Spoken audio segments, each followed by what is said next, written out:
So,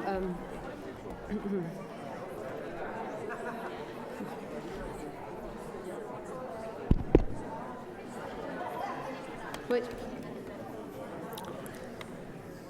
We still have a few people coming, so wait. Ellie, come and sit in the front. Ellie is Chase and Diana's daughter, so she needs to be in the front. Okay. So Ambassador Untermeyer, Ellie, members of the Diplomatic Corps, roundtable members, ladies and gentlemen, welcome to the Baker Institute.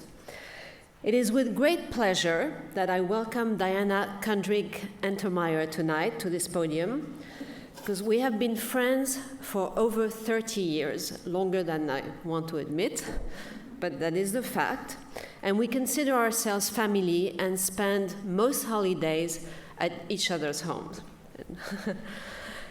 So I have I can attest to the fact that everything Diana undertakes, she does with temerity, courage, enthusiasm, loyalty, and grace. I have to put on my glasses, excuse me.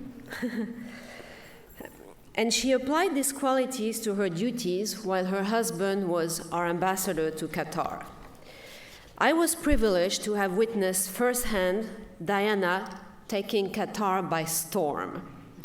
Despite initial hesitations about leaving Houston, and while on a brief stay at the Untermeyer's residence in Doha.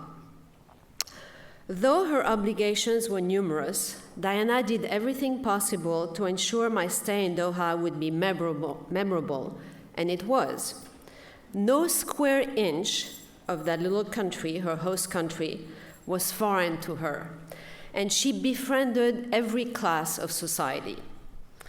The highlight of my visit occurred on a lovely starry night, which was almost biblical, and that I remember very fondly. Diana, an accomplished equestrian, in fact, you might not have recognized her on the invitation, but she's one of the two riders pictured on tonight's program also. So Diana was competing, as she many times did while in Qatar, for a 100-kilometer race.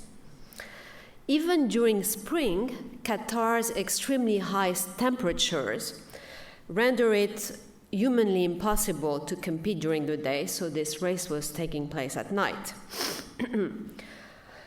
While intense preparations were going on, Chase, Ellie Untermeyer, who will be on her way to Stanford University next fall, and I huddled in an oort, which is one of these tents, that you find in the Middle East and elsewhere, and sipped tea, watching Diana offer home-baked chocolate chip cookies and tea to her fellow riders, right?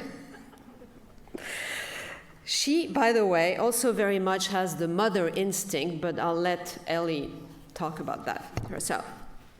The tension was palpable, and few words were exchanged, but I was impressed and touched by the camaraderie that other riders, all male, demonstrated vis-à-vis Diana in a culture where men do not easily mingle with women. Diana has a way of elegantly defying conventions when she has strong convictions, and in this case, it was for her love of horses. I should add that the bonds of friendship Diana has established with Sheikh Moza, the powerful and charismatic wife of the Emir of Qatar, who some of you may have heard also at this podium, gave her the necessary encouragement to pursue her passions and talents. But back to the race. After what seemed like a long wait for someone who prefers an early bedtime, we parted with Diana, who disappeared in the direction of the stables with her fellow riders, when Chase, Ellie, a retinue of bodyguards, and I hopped in two vehicles and waited for the race to begin. It was an amazing experience, which I shall always fondly remember. Our convoy drove alongside Diana for the first 30 kilometers, and we returned to the residence in the middle of the night, as the next day was a work and school day for the other Untermeyer family members. Diana also exemplifies citizenship. and approaches her responsibilities and undertakings with dedication, diligence, and seriousness, as you will discover in her magnificent book, Qatar, Sand, Sea, and Sky. The materialization of such a book is no simple feat for many reasons. It takes work, perseverance, talents, and the results, as you will see, reflect embodies in spades. Diana magically transports our senses on an exotic voyage and on an adventure we shall want to experience over and over again. But conclude with a personal note. Diana is the most loyal and dedicated friend one can have or wish for. She touches hearts and souls wherever she finds herself, is an inspiration, and always extends a caring ear or gesture. We are very fortunate, to have her back in Houston, where she has wholeheartedly resumed and embraced her involvement in so many worthy causes, some of them mentioned in your program.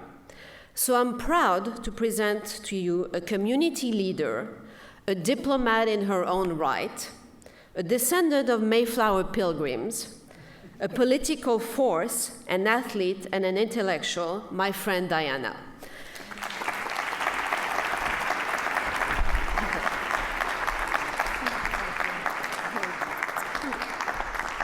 And Diana will accept questions and... Yeah, after I speak. Thank you so much, Françoise. I'm afraid your introduction may be better than my talk. You, as you know, you are family. You and I will never forget really your and Ed's visits and the nights we spent together that are truly worthy of Scheherazade's 1001 Nights. And I'm deeply grateful to the Baker Institute for supporting this. I hope it's not just because we're good friends. I hope that the project is also worthy. I would like to recognize Hamid Al-Mufti, who is recognizing the Consul Generalate of Houston, and we look forward to welcoming his colleague at the end of next month when the new Consul General arrives. And also ExxonMobil, I'd like to thank. They, along with a number of Qatari companies, provided generous underwriting for this book. Their sponsorship allowed me to realize my goal, which was to produce a very high-quality book that would also be available at an accessible price point. This book actually would cost probably well up towards $200 if we hadn't had the sponsorship of ExxonMobil, Qatar Airways, Ras Gas, and a number of other Qatari companies. And I look out and so many dear friends and so many people who have joined us on this journey, some visiting us in Qatar, some just having to pick up the slack with Ellie when I'd be jetting off to Qatar. I went on almost every trip with my photographer, so I was on the plane maybe every 6 weeks to 8 weeks for the last 2 years, and a lot of people were there with me and just giving me support as I did that. So thank you all for coming and sharing my enthusiasm for this remarkable country. I'm often asked what caused me to write a book about Qatar, and really the answer to that, like so many things, is the convergence of journeys. First, Chase's talent and selfless devotion to public service led to his appointment as U.S. ambassador to Qatar. And our daughter Ellie's willingness to embrace the adventure gave us all that boost we need to throw ourselves into the project. Secondly, my love of horses and a long life interest in riding and volunteerism brought me into intimate contact with people and the culture of Qatar.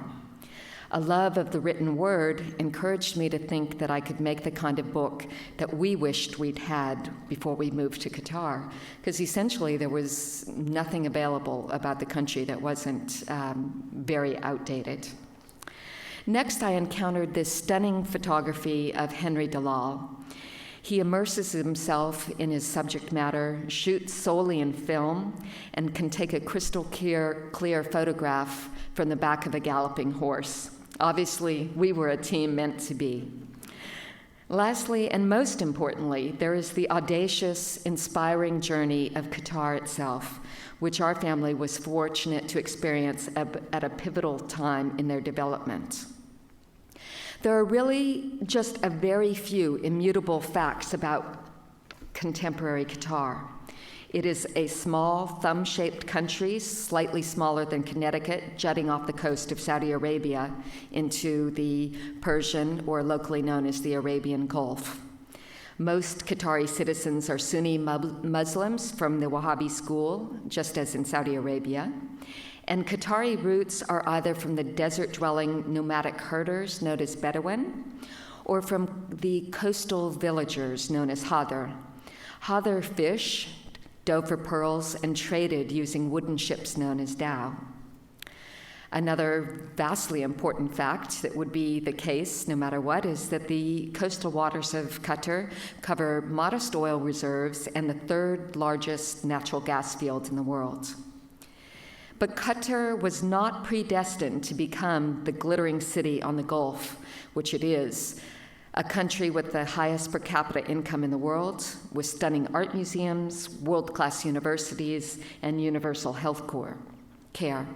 A quick look around the region tells us that oil wealth neither guarantees prosperity for a country nor freedom for its people. The key to Qatar's success is the emir, Sheikh Hamad bin Khalifa Al Thani, who deposed his father in a bloodless coup in 1995 in order to bring about the reforms seen today. The speed and magnitude of transformation in the last 17 years is mind-boggling, particularly in light of Qatar's history. For generations, Qatar's small population lived in tribal units at a subsistence level with prevailing illiteracy.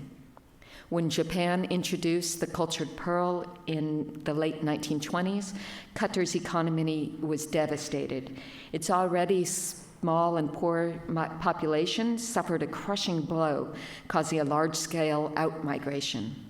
I have Qatari friends my age, almost 50, who remember living without electricity or running water or enough food. They were the transitional generation whose fathers would have been lucky to secure a menial job in the developing oil fields on the West Coast. My friends remember bumping over rocky desert roads in the back of a pickup truck to go to school and to resettle into towns, lured by electricity, water, and healthcare. These same friends are now professionals, now leading solidly upper middle class, probably in our country it would be considered upper class lives.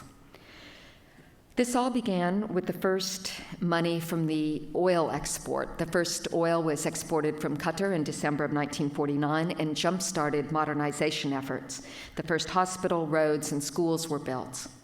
In 1971, Qatar became fully independent with the end of a British protectorate. However, it wasn't until 1995, when the current emir took power, that the Qatar we experienced, the one with a mighty vision and the petrocurrency to bring it to light, took shape. The emir is one of those pivotal leaders like George Washington, Thomas Jefferson, Abraham Lincoln, a leader who stamps his mark forever. Sheikh Hamad's enlightened leadership is one big reason that Qatar has remained calm amidst the storms of the Arab Spring. The emir's defining characteristics as a leader are his dedication to the well-being of his people and the region, and his willingness to support and promote talent.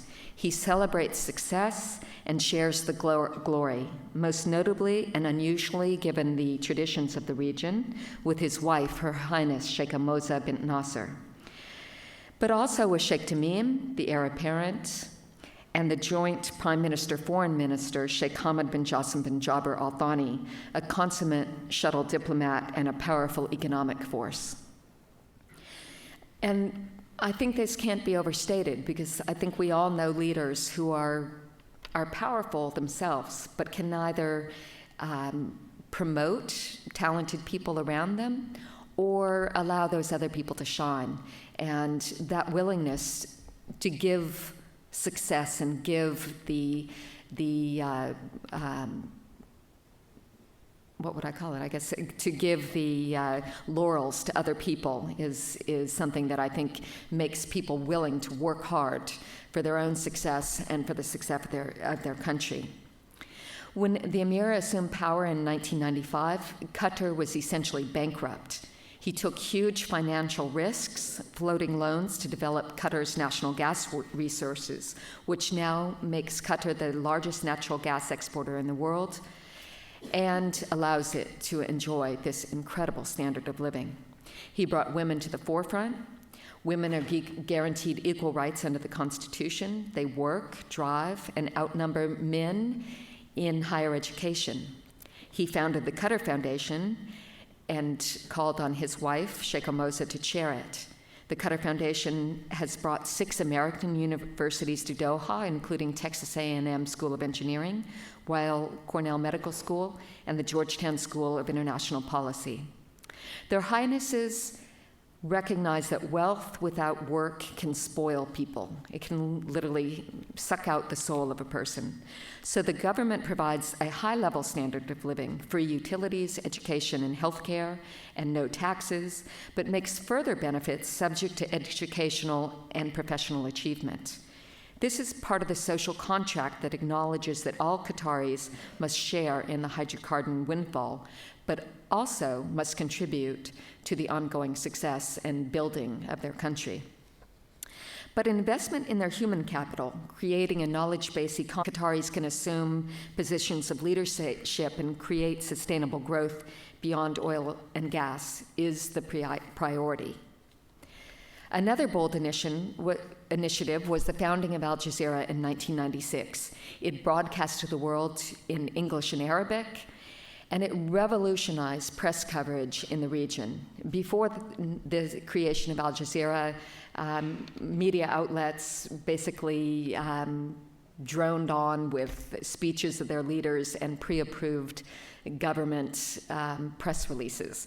Now Al Jazeera is out there reporting and on the forefront. In a lot of ways, I think we can see the news outlets like BBC and the Voice of America that say Dur was the source of information. Now, when people are gathered in Tahrir Square or in Syria, they look to Al Jazeera, and it's an incredible accomplishment in the region. Alongside Al Jazeera, Qatar is teaching children to debate and ask hard questions. And to me, this willingness to have their children know how to ask questions and this dedication to creating a civil society is the strongest sign that Qatar is serious about its transformation from the rule of tribes and sheikhs to the rule of law. With Qatar's tiny population, only 250,000 citizens out of a total population of 1.7 million, the Emir realized he could not build his own defense apparatus. As it became apparent after the liberation of Kuwait that U.S. forces would most likely have to leave Saudi Arabia, he sort of followed the they will build it, we will build it, and they will come philosophy, and built the longest runway in the world and created this remarkable base, and then invited America to come, which we did in spades. It now hosts the forward headquarters of the state that runs all of our operations in Iraq and Afghanistan and truly the region. All our boys and women serving in the armed services do their R&R, their short-term R&R in Qatar, and one of our joys as a family was to host them in our home or to go out on holidays and serve meals on the base. So the Qatar, is a tremendously important, vital, strategic partner with the United States. And it's also freed up a tremendous amount of their resources. Rather than having to expend massive quantities of capital on defense complex, they have this sort of built-in protection. And I think that was a very wise move. There are other things that Qatar does that they haven't gone for a sort of glitzy, come one, come all, Las Vegas style place. Rather than promoting mass tourism, Qatar has chosen to focus on sports, arts, and business, including a plethora of international conferences to attract visitors. Qatar will host the Soccer World Cup in 2022 and is bidding for the 2020 Olympics. The World Cup in particular is focusing attention on the condition of masses of foreign laborers in Qatar. But in fact, the government has been pushing for labor reform from the top for many, many years. One of the emir's daughters did a master's thesis on the rights of immigrant laborers in Qatar. So I think that they are not concerned about this scrutiny, and I think welcome it, because sometimes they realize it takes outside pressure to give the impetus for reform. So that the Emir is focusing on internal affairs such as defense, economic development, education, and healthcare is not surprising. That's what one would expect a good leader to do. But he has jumped into some unusual and unexpected arenas as well. While Qataris are conservative Muslim, the state has given land to build a number of Christian churches, and he supports an active interfaith organization. Qatar has also pursued an open and active foreign policy, engaging everyone from Iran to the United States, Israel to Hamas. As a small country, he recognizes the need to maintain close ties with all. At the behest of the United States, he has agreed to have the Taliban open an office in Doha to begin trust-building talks, a step towards peace negotiations. Qatar was also instrumental in supporting the overthrow of Gaddafi in Libya, and they are really driving the Arab League's voice calling for Assad to stop the killing. The Emir and I believe the Qatari people are convinced that only by bringing outlying groups into the political process and giving them a stake in governments can peace be possible. In other words, if, say, the Islamists are left out as a new coalition government is formed in Libya, what will be created will be a perpetual insurgency. So I think there's this sense that you have to bring people in, like the Taliban, like Hamas, like Hezbollah, and make them part of the political process. And in only that way, when everybody has a fair stake in long-term peace, will there be peace. Qatar has chosen to punch far above the weight because they believe in a better future for the region and hope to be honest brothers. The challenge that Qatar faces are legion. Qataris enjoy huge benefits, but with citizens accounting for less than 1/7 of the population, there is a legitimate concern that their culture will be overwhelmed. The whole-scale transformation of expectations is leaving many behind. The entire school system is being revamped from rote learning to critical thinking. The workplace is now more competitive, and employees are expected to work longer hours and assume more responsibility. This rapid change creates fear that the quiet, family-oriented life Qataris value will be lost. And I think that's a worry to be worried about. There's something beautiful about the strength of family and the closeness of the people. It's something that our family enjoyed, and I can understand why people want to find a balance between this hard-driving, knowledge-based economy and their own strong family-based society. There is a long road ahead, but I believe the Qatari dream is worth believing in. We certainly do, and we thank our lucky stars. We count our blessings that we were fortunate enough to arrive in Qatar in 2004 in the midst of its dramatic drive towards modernity. We literally watched it take shape around us as Doha's skyline transformed from low buildings dominated by cranes and excavation sites to the fanciful skyscrapers of today. We watched university campuses open and women fled the roads behind the wheels of their own cars. We watched elections, and we look forward to the next advisory council elections that will provide the ongoing transition to representational government that will be taking place at the end of 2013. I believe that I was accepted into Qatari life because I behaved not like a prominent public figure, but just like I would if I moved to any other community in America or elsewhere. I worked as a volunteer, even luring Chase down to the desert to pick up trash from scorpion-infested brush, and to the coast to plant mangroves. I volunteered with the Asian Games and volunteered at schools whenever I could, going to read to kids or at our own daughter's school. But perhaps more than anything, I rode the most glorious Arabian horses through the desert, getting to know teenage boys who introduced me into their families. Chase calls it equine diplomacy. I call it love. From there, I found myself in tradition Bedouin tents, kneeling around common platters of food, or celebrating at sumptuous weddings, or sitting with friends over bottomless cups of tea, or qahwa, the aromatic Arabian coffee. I'll admit I fell in love with Qatar's bold goals, stark deserts, and sparkling seas, but mostly I fell in love with the warmth of the Qatari people.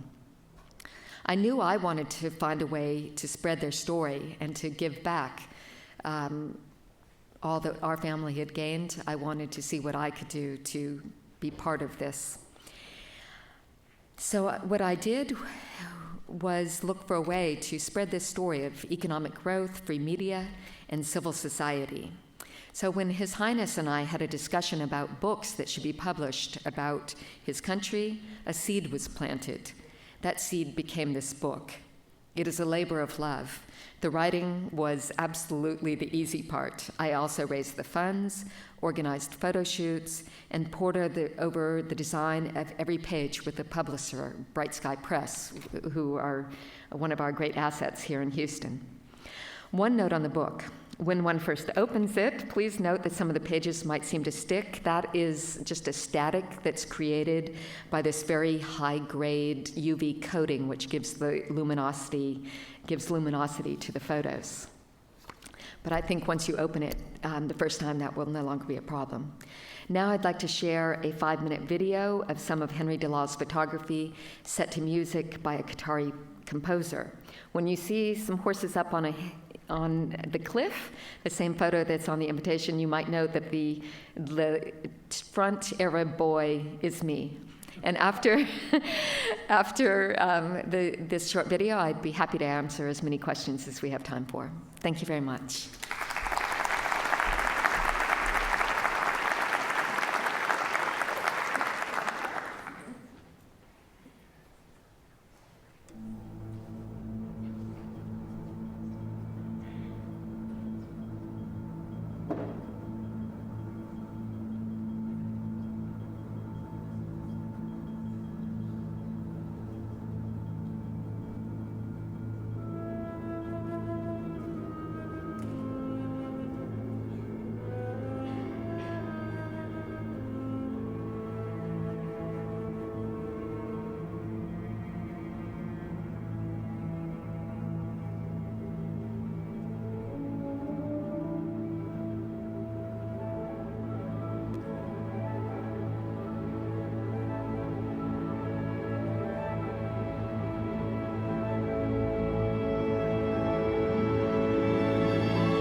I'd be happy to take questions. Yes, Naveen? You just said that the population of Qatar is about one-sixth, that the citizens of Qatar are about one-sixth of the entire population. How do Qataris manage not to feel incredibly culturally threatened by all that influx of foreigners? Well, I think they do feel culturally threatened, and at times I think you see some moves that are showing that. There was recently a ban on alcohol sales at the Pearl, which is a freehold area, the only place where foreigners can own land, and some of the restaurants used to be able to do that. And looking at blog posts, one interesting thing that people said was that people didn't get it. It was not about the alcohol per se, it was about their culture and their way of life. So I do think there's a feeling that their way of life can be lost, and I think the Emir is very wise in making an effort to be sure that Qataris are educated at such a point that they can take over more and more senior positions in the various entities in Qatar, as well as promoting a revival of their own heritage. They are doing much better with restoring heritage sites, rebuilding a traditional souk, holding festivals to make sure that not only expats who find it greatly interesting, but also the children can go and see this is the way our ancestors lived, this is the way they dove for pearls, this is the way they lived in the desert. Because in one generation, a lot of the skills, I have one Bedouin friend who's like my human GPS, and yet his kids have none of this innate ability to navigate through the desert. So, there are small programs that are happening to rebuild that, and a lot of that has to do with national pride. And there is a lot that is being done to promote national pride and to keep this Qatari spirit alive. Charles? No, follow-up question to that. So if they're just a small percentage of their own population, what rights, if any, do the non-Qatari citizens have, or their children have? What rights would the non-Qatari citizens have and their children have? Because I assume some of them live there for generations. Well, this would come from our top immigration lawyer in the country. Thank you, Charles. That is a real concern, and different people have different opinions. Chase believes that they need to find a way to integrate more of these people. Perhaps because I'm closer to Qataris, I fear that if they have mass nationalization of some of these people, that they will lose their culture even faster than it's already going. I think the important thing, from what I've heard from some international businessmen, some of these people who are in this situation have been there for generations, is what they want to be sure is that their businesses and their capital are safe. And so I think that is why there's such an effort to make sure that they're instituting international practices and transparency in their financial dealings. But there are a lot of questions. There used to be a group, and there still are a few remaining, called the Badoon meaning without, and these are people without passports. And some of those are people who perhaps should have passports, children of Qatari mothers. It is in law now that children of Qatari mothers will become citizens, but it doesn't always happen as fast as one might like.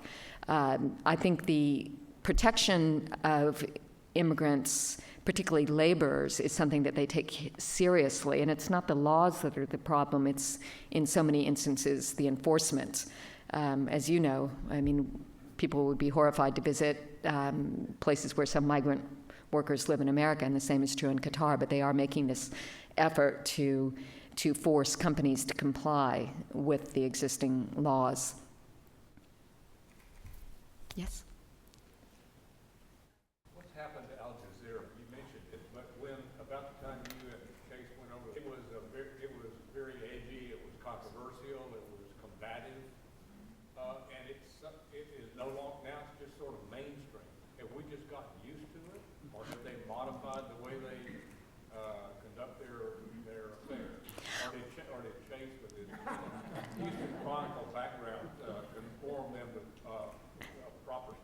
Or Voice of America, probably even more relevant.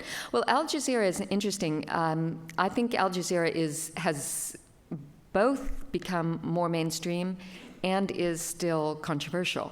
It's just that not necessarily in the ways that bothered America. But as the Emir said in his interview on 60 Minutes the other day, it causes him no end of problems. Chase used to call it the equal opportunity annoyer. But you know, I think what happened in the days when it was causing America so much stress was after the invasion of Iraq, when they were using terms such as infidels and incendiary language to describe our troops and other things. Part of that, I think, had to do with the fact that they grew. I mean, they were founded in 1996, but it was really when they burst onto the world scene after that invasion and that sort of coverage. So they were having growing pains. I think Chase found that they were, in a lot of ways, very receptive when there were opportunities for training. On the other hand, a lot of leaders would still say that Al Jazeera is out there being very incendiary. Assad in Syria, for example, is not happy. Most neighboring countries have a beef with Al Jazeera. It's just the United States, not so much anymore. But, you know, if there's 5% bad journalism, most news agencies probably do have that 5%, but even if there is that 5%, the absolute bottom line benefit of Al Jazeera is immeasurable, just because of the way they have opened the whole region to free media and provided an outlet for free speech. Yes? Diana, you mentioned that the government is welcome in American universities. Have they done anything for K through 12 education for the residents the way Dubai has, partnering with outside people? Philip, an educator, a wonderful educator, is asking whether or not, in addition to the universities, whether or not K through 12 education has been reformed. Yes, in fact, they're doing a complete overhaul. I think it's one of those areas that is probably causing a lot of social discomfort, because when you make a transition so rapidly, in almost 1 year, they went from almost basically from all public schools to mostly what are called independent schools or charter schools. So it was this rapid transition, and they didn't necessarily have all their curriculum controls in place. They didn't know exactly where they were going, so it's caused a lot of difficulties, besides the fact they were making a transition to a lot of teaching in English, and from rote learning to critical learning. So it's been RAND, the American think tank, was very involved with the lead up to that. So there's been that. The other thing that I think is very exciting is because you do have this sort of limbo generation that maybe didn't get the English language training or the really high-level education in order to make them capable of going to some of the education city campuses, the American campuses, or now some British institutions that are also there. Now the Houston Community College system has now partnered there, and to me that's about the most exciting educational initiative that is happening right now, because it is on English as a second language, and allowing people, just like in America, you know, maybe kids who dropped out of high school or whatever, and then it gives people a chance to go back and to pick it up, and so that once, if you miss the boat the first time, you have an opportunity to go back. So, you know, I think that every level is receiving a lot of attention. There are some growing pains, but again, it's a remarkable and extraordinary accomplishment of the Emir and Her Highness Sheikh Moza. Hi, thanks a lot. Very fascinating story you have here. Perhaps to follow up on Phil's question, I did see in that blast piece a vendor with a sign both in English and in Arabic. Given their history of being a British protectorate, would you consider that influence, that Anglophone influence, perhaps help them adapt into a fast-growing, globalized world, or the influence of petrodollars simply just too strong and help them accelerate that a little bit faster? I think it's more this visionary leadership of Sheikh Hamad. He did though, have some British training. I mean, he was trained at Sandhurst, and the so the leadership and then the petrocurrency has done it. Because in fact, while it was a British protectorate, it wasn't like Bahrain, where they brought in British leadership and when it didn't have an early residency. So, and they weren't seen to have the huge wealth. Nobody really knew they were. So they were a bit of a forgotten, stepchild to, say, some of the earlier petroleum-producing nations. So I think, of course, you can't undermine the fact that they had a few English speakers because of that background, but I don't think that's been a major influence. Lynn? You mentioned about the heir apparent. Is he the son of the sheikh or the emir? And does he have the foresight and the charisma that his father has, if that's his son? Yeah. Lynn White has asked about the heir apparent. The heir apparent is the second son of the emir and his second wife, Sheikh Moza bint Nasser. And I think he is a very smart and accomplished leader.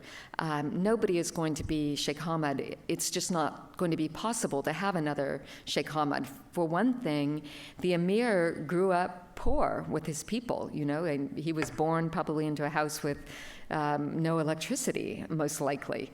And so he grew up part of his people. He is also just one of those gifted persons, whereas the heir apparent became heir apparent young, and as the country has developed, he's been more naturally surrounded by a professional staff and more security. But I think it's very hopeful that His Highness the Emir is giving his son a lot of power. He's now armed forces, education, healthcare. He's taking leadership roles in all the most important aspects of the development of the country. So I think there's a good, bright future ahead of that. And it's not only the heir apparent. I mean, I must say that probably one of the most, the brightest stars is one of the Emir and Sheikh Moza's daughters, Sheikh Mayasa, who is just extraordinary. She's after she was educated at Duke University, later received a master's from Columbia. But she'd wanted to be a filmmaker, so she's brought this wonderful Doha Film Institute she's founded. She's the chairman of the Qatar Museum Authority. She's been named the most influential person in the art world, most recently at Arts Miami, Basel, whatever that is called. And she also has this great heart, and I think something that is so critical to civil society, she's promoting volunteerism. After the tsunami and the earthquake in Pakistan, she founded a foundation which is focusing on education for kids, but also meeting their basic needs in all over the region, Asia, but also other parts of the Arab world. And critically, introducing volunteerism into the country and really getting young people excited about that. So I think there's a lot of potential, both and then amongst a lot of families. People want to be part of this amazing transformation. And this comes from, I know young women from very conservative Bedouin families. Families whose fathers moved in from the desert, spent their early years in the desert, and moved into the city life. And they still live a very, closed, in some ways, family life, but they go to university. One is going to be a doctor. She's studying in Ireland. One is going to business school, all these things. On the other hand, they've never been to any of the major hotels, to the five-star hotels. So they go do their educational thing, they'll go into the workplace, but at home they live this very traditional life. So, it's very interesting, but a really wonderful thing about Qatar is the structure of freedom is there, but families are able to approach it at their own speed. And I think that will help, because certainly there's a lot of societal stress when a country changes so rapidly. Yes? During the 2010 World's Fair in Shanghai, the Qatar government had a large pavilion. Could you give us some insight as to what relations they have with China? Well, they have, I think strong ties with everybody. I mean, they are always doing trade missions, and I don't know if they sell natural gas, Chase? Yes, they are selling natural gas also to China. And really, Qatar's policy is to develop strong ties of every kind, economic and diplomatic, cultural, with every country. And that goes for China, this huge world power, as much as it goes for some small country in Central America. They really do want to be involved in the world scene. So with China, it would be cultural. They have a lot of cultural exchanges, and economic ties. They do a lot of business there, like the whole world.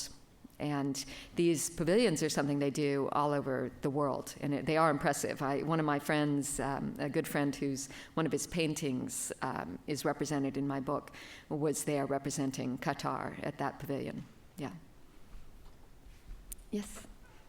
Hello, Bashir. Well, you mentioned about interfaith dialogue that they are involved in. Could you throw some more light on that, and particularly that the rest of the world could also emulate them? Yeah. Well, thank you, Bashir Kumawala, who is one of our wonderful people and citizens of Houston who is dedicated to interfaith dialogue here and has also taught a lot in Qatar. A number of times he's gone there to teach. They have a very active interfaith community that has brought international conferences to Qatar so that they host on their soil dialogue between Christians, Muslims, and Jewish people, the people of the book, all people of Abraham. And they also have given land to build churches. So there's very much this sense of we can worship, and we can worship if we go to America. Why? And we can worship in other places. Most countries have mosques. Why shouldn't people be able to worship within their own faith within our country? And so they now are sending people out every year. They come to America, they go other places, but they go to different areas to extend this dialogue. And I believe it's one of their commitments to peace. I mean, I think it's, most people would agree now that there will not be peace in the region unless the Palestinian question is solved. How that will be solved, I don't know, but certainly interfaith dialogue and coming to some sort of mutual respect will have to be part of that. And I think that's part of their rationale, but the sense that other people should be able to worship and a sense that this is a path towards freedom and peace. Yes, Rania.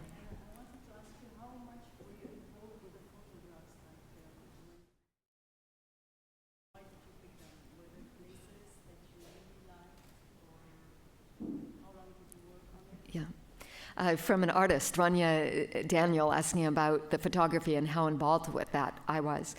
It was sort of one of those things of, leading a horse to water. Henry Dalal is a great artist. And, I set up all the shoots and took him there except for a couple of events where I couldn't go.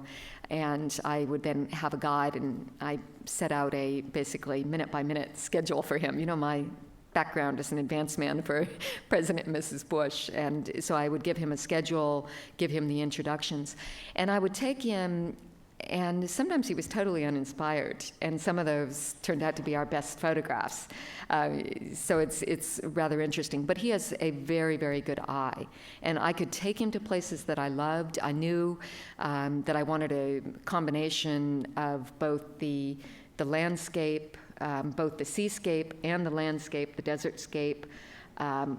You have to show the petrochemical side of things. You need to show, the dazzling buildings, but mostly I wanted to show the people, because of course that's what it's about. That's the culture. That's what drives it.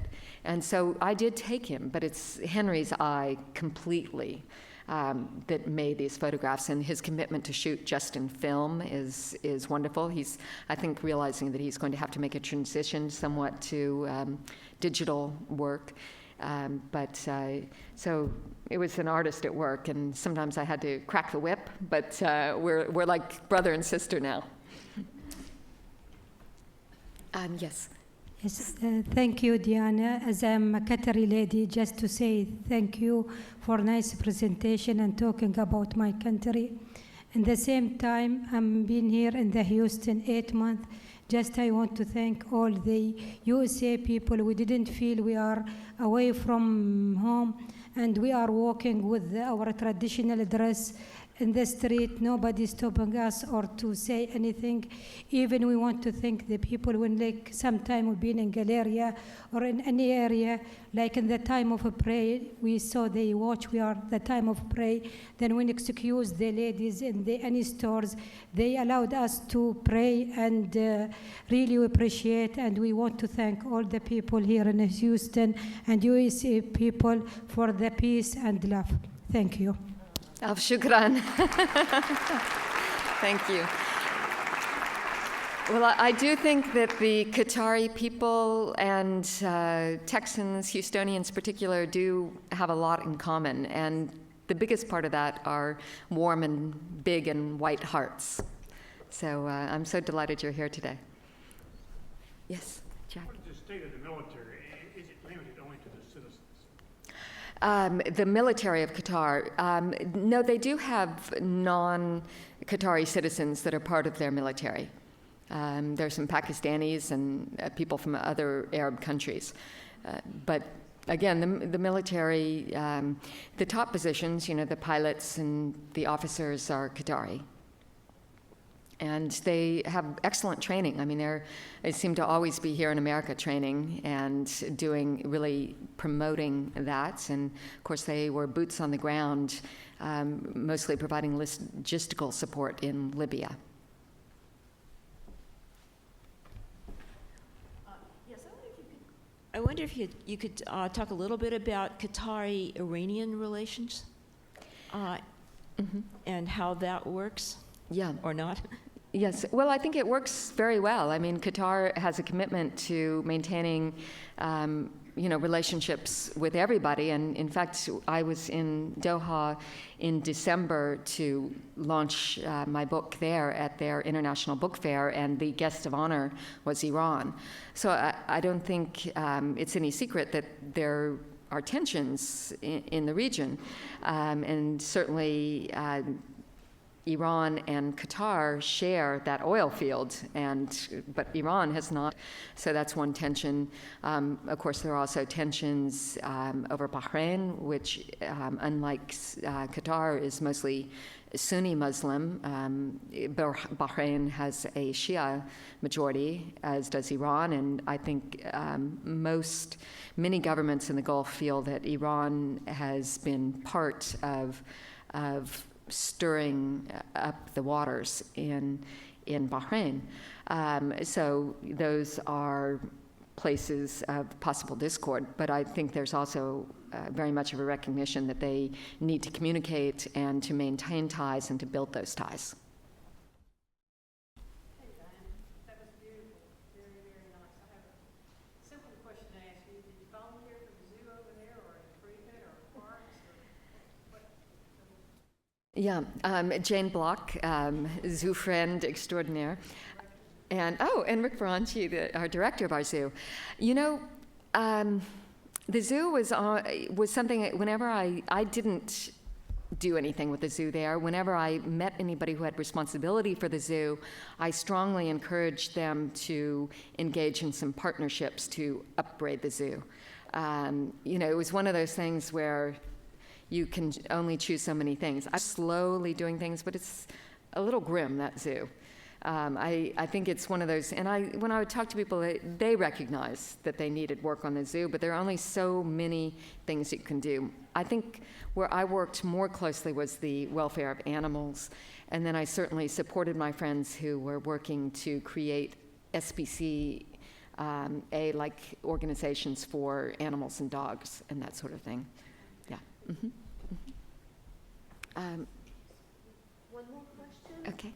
Since the 2003 invasion of Iraq and the formation of a government along ethnic and sectarian lines, the media has taken up an increasingly sectarian language throughout the region, and I was, including Al Jazeera, and I was wondering if you ever came across that language while living in Qatar.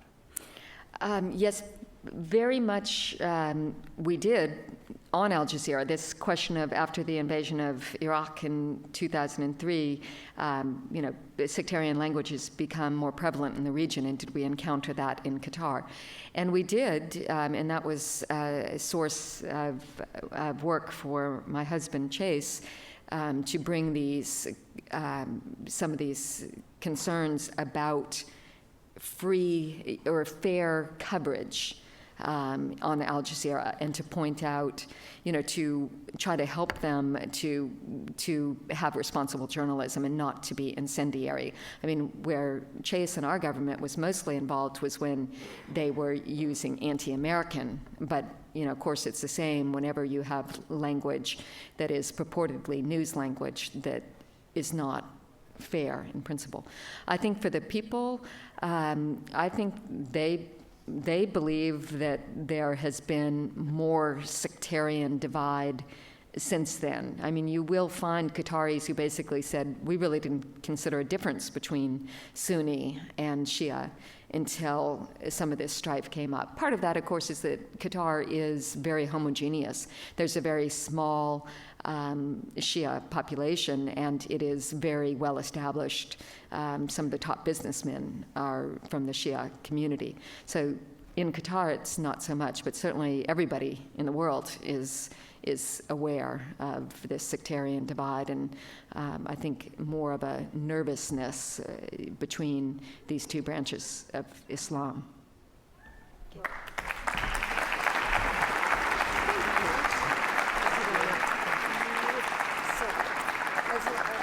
As you've heard, Diana has a mine of information, a wealth of information.